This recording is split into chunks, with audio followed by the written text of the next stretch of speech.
అన్నిట్లో కూడా తాత్కాలికంగా అయినా మనకి పర్మనెంట్ అయినా కూడా మేల్స్ కి ఫీమేల్స్ కి ఇద్దరికి మేల్స్ కి లాస్ట్ 21 నుంచి కూడా ఒక్క మేల్ కూడా మన దగ్గర అది లేడీస్ కి సంబంధించిందని అపోహ మన పబ్లిక్ గా ఇప్పుడు కోవిడ్ తర్వాత క్యాంప్స్ జరగకపోవడం వల్ల కూడా చాలా ఫ్యామిలీ ప్లానింగ్ అనేది మనకు చాలా కనీసం మనం ఇప్పటి నుంచి అయినా కూడా అందరికి ఎడ్యుకేట్ చేసి camps the gynecologists are more involved in the population control because of the, like from the puberty, from the childhood, from the puberty onwards till the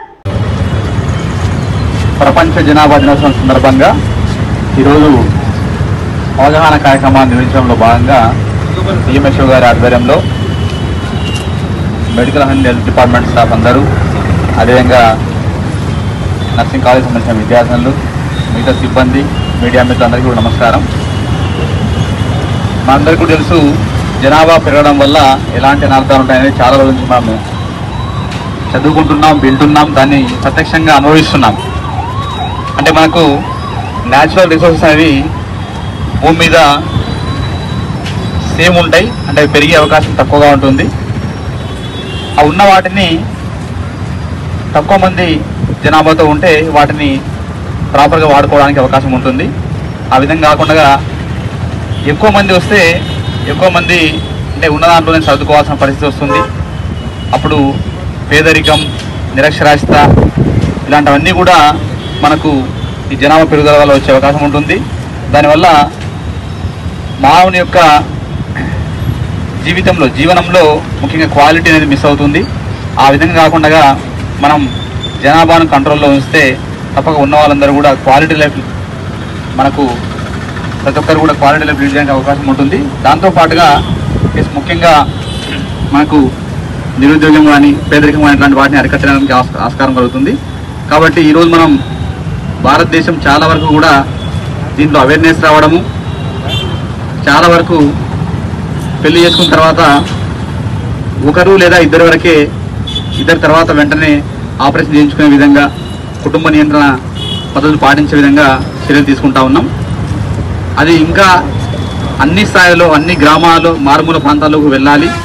తప్పకుండా మనం అందరము కూడా ఈ యొక్క కుటుంబ నియంత్రణను పాటించాలి. దానికి ఈరోజు టెక్నాలజీ పెరిగింది కాబట్టి చాలా రకాల మెథడ్స్ ఉన్నాయి. ఆపరేషన్స్తో పాటుగా ఆపరేషన్లో కూడా చాలా తక్కువ పెయిన్తో, తక్కువ రిస్క్తో ఉన్నాయి, చాలా ఉన్నాయి. దాంతోపాటుగా అనేక రకాలుగా మనం గర్భాన్ని దాల్చడానికి కూడా అరికట్టవచ్చు. కాబట్టి ఈరోజు మనం తప్పకుండా జనాభా నియంత్రిస్తేనే భావితరాలకు మంచి లైఫ్ని ఇచ్చిన వాళ్ళం అవుతాం. సో దీన్ని అందరూ కూడా గమనించి జనాభా నియంత్రణకు ప్రతి ఒక్కరు సహకరించే విధంగా సహకరిస్తారని కోరుకుంటూ అందరికీ మరొకసారి ప్రపంచ జనాభా దినోత్సవ శుభాకాంక్షలు. ఈ జనాభా దినోత్సవాన్ని జనాభా పెరుగుదల వల్ల కలిగే నష్టాలను ప్రతి ఒక్కరికి తెలియజేద్దాం. దాని ద్వారా జనాభాను నియంత్రిద్దాం. థ్యాంక్ యూ అనండి. Good morning. ఈరోజు ప్రపంచ జనాభా దినోత్సవం పురస్కరించుకొని మా నల్గొండ జిల్లాలో మన క్లాక్ టవర్ దగ్గర నుంచి నర్సింగ్ స్టూడెంట్ అండ్ మా స్టాఫ్తోనే ర్యాలీ తీయడం, సో అందులో ముఖ్య అతిథిగా మన గౌరవ కలెక్టర్ గారు వచ్చి ఇనాగ్రేట్ చేయడం, అక్కడి నుంచి మా మీటింగ్ హాల్లో కొంత అవేర్నెస్ కల్పించాలి. జనాభా పెరుగుదల విపరీతంగా పెరిగిపోవడం, ఉపాధి అవకాశాలు తగ్గిపోవడం, చాలామంది రోడ్ల మీద చదువుకున్న వాళ్ళు కూడా కదా రోడ్డు మీద ఉన్న పరిస్థితి మనం గమనిస్తూ ఉన్నాం. సో ఈ విషయంలో ఓన్లీ మెడికల్ అండ్ హెల్త్ డిపార్ట్మెంటే జనాభాని కంట్రోల్ చేస్తుంది అనేది అపోహ. ప్రతి ఒక్క పౌరుడు ఎన్ని కష్టాలు పడుతున్నారు, తన ఉపాధి కోసం కానీ, జాబ్ కోసం కానీ, భూమి కోసం కానీ ఎంత కష్టపడుతున్నారు అనేది అందరి భావనలో వస్తేనే ఈ జనాభాని కంట్రోల్ చేయడానికి అవకాశం ఉంటాయి. కానీ హెల్త్ డిపార్ట్మెంట్లో ఆపరేషన్ చేస్తేనే జనాభా కంట్రోల్ అవుతుంది, అవేర్నెస్ కల్పిస్తేనే కంట్రోల్ అవుతుంది అనేది అపోహ. కంపల్సరీ ప్రతి పౌరుని మనసులో మెదలాలి. సో జనాభా ఈ రకంగా పెరుగుతుంది. 36 కోట్ల ఉన్న జనాభాని 142 కోట్ల జనాభా వస్తుంది. కానీ ఆ భూమి వైశాల్యం అనేది కానీ, ఉపాధి అవకాశాలు అనేది పెరగడం అనేది ఉండదు. కాబట్టి ఉన్న దాంట్లో సర్దుకొని ఎంత తక్కువలో పిల్లల్ని కనడం, సో వాళ్ళని మంచిగా చదివించడం, ఫ్యూచర్లో మంచిగా ఉండేటట్టు చూసుకుంటారంటే జనాభా అనేది కంట్రోల్లో ఉంటేనే ఉంటుంది. కాబట్టి మీడియా మిత్రులు కానీ, పబ్లిక్ రిప్రజెంటేటివ్స్ కానీ, ఉద్యోగస్తులు కానీ ప్రతి పౌరుడు కూడా ఈ జనాభాని నియంత్రించడం తన వంతు పాత్ర పోషించాలని కోరుకుంటున్నాను. Thank you. పరంగా చూస్తే జనాభా నియంత్రణ కోసం టెంపరీ మెథడ్స్ కానీ, లేడీస్కి అయితే పర్మనెంట్ మెథడ్స్ కానీ 2 టైప్స్గా ఉంటుంది.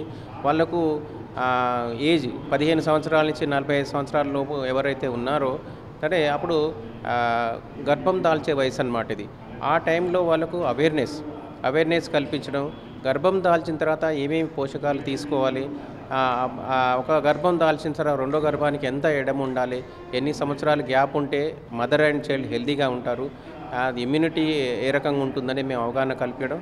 సో టెంపరీ మెథడ్స్లో ఇప్పుడు ట్యూబెక్టమీ చేయించుకుంటే, వ్యాసెక్టమీ చేయించుకునే నియంత్రణ కాకుండా టెంపరీ మెథడ్ కొందరు ఒకరికి ఆపరేషన్ చేయించుకున్న తర్వాత సడన్గా అంటువార్డ్ ఈవెంట్ ఏమైనా జరిగినా కానీ, చనిపోయినా కానీ మళ్ళీ పిల్లలు కావాలి మళ్ళీ అని లక్షలు ఖర్చు పెడతారు. ఆ రకంగా టెంపరీ మెథడ్స్ కొన్ని ఉంటాయి. IUCD అంటూ ఇంట్రైటో కొంత ట్యూబ్ని మనం గర్భసంచిలో పంపించినట్టయితే అది దాదాపు 5 సంవత్సరాలు లేదంటే 10 సంవత్సరాల ట్యూబ్ కూడా ఉన్నాయి. అవి 10 సంవత్సరాలు అయిన తర్వాత మళ్ళీ తీసేసి మళ్ళీ కొత్త చేసుకుంటే 20 ఇయర్స్ వరకు మనం ఎటువంటి ఇది లేకుండా ఇట్లా మధ్యలో ఏమన్నా అంటువాడు ఈవెంట్ జరిగిన తర్వాత మళ్ళీ పిల్లలు అయ్యే అవకాశాలు ఉంటాయి. కాబట్టి ఈ temporary methods as well as permanent method కూడా ప్రోత్సహిస్తున్నాం. సో ఇప్పుడు ఇంతకుముందు బాగా దీనిపైన ఇంటింటికి తిరిగి ఎవరైతే గర్భం దాల్చిన వాళ్ళు ఉన్నారో వాళ్ళకి ANC చెకప్స్ కానీ అన్నీ చేయడం, తర్వాత ఎవరైతే పర్మనెంట్గా 2 లేదా 3 పిల్లలను వాళ్ళని తీసుకొని కంపల్సరీగా ఆపరేషన్ చేయించుకుంటే ప్రభుత్వ పథకాలు అంతాయి అనే ఉద్దేశంతో ఉండేది. సో ఇప్పుడు చాలా వరకు అందరికీ అవగాహన వచ్చింది. కానీ మినిమం ఉన్న వాళ్ళలో కనీసం ఒక్కళ్ళన్నా 2 ఉండాలనేది అనుకుని వాళ్ళు ఆలోచనలు ఉండడం, జనాభా అంతే పెరుగుతుంది. హెల్త్ డిపార్ట్మెంట్ కూడా ఏవే మెజర్స్ తీసుకోవాలనో కంపల్సరీ అన్ని మెజర్స్ తీసుకుంటున్నాం జనాభా కంట్రోల్ విషయంలో. Thank you.